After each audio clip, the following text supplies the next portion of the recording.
On y est, les gros éditeurs l'ont lâché et le Festival international de la BD d'Angoulême est à deux doigts de s'effondrer. Je vais vous expliquer ce qui s'est passé. C'est une info libé que notre journaliste Marius Chapuis nous a rapportée lors d'une réunion d'urgence tenue lundi soir pour éviter l'annulation du festival.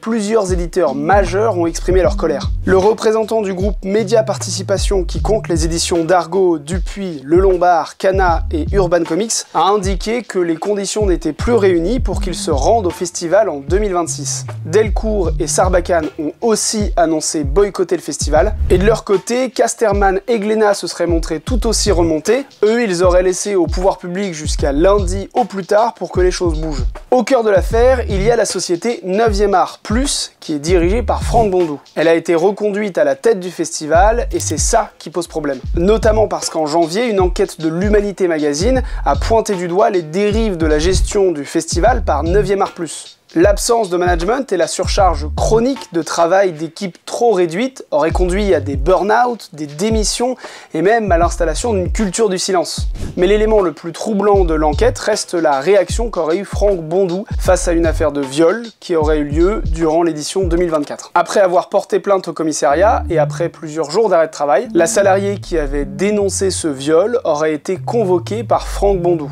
Il lui aurait reproché son comportement inadmissible et quelques jours plus tard, elle était licenciée pour faute grave, au motif qu'elle aurait eu un comportement incompatible avec l'image de l'entreprise. Ce durcissement de la position des plus grands éditeurs de BD dont je vous parlais plus tôt, il semble tenir en grande partie de la pression des autrices et des auteurs. 21 artistes ayant reçu le grand prix du festival d'Angoulême ont lancé un appel exigeant le départ de 9e Art Plus. Et pour des éditeurs, c'est difficile de tenir des stands sans artistes en dédicace.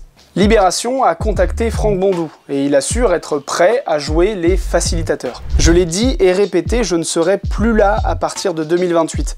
Et si dans l'intervalle il faut que je me mette en retrait pour apaiser les choses, je n'ai pas de problème avec ça. Même si tout ça donne l'impression d'être une chasse à l'homme. Si vous voulez en savoir plus sur la crise du festival d'Angoulême, vous pouvez retrouver les analyses de Marius Chapuis sur le site de Libération.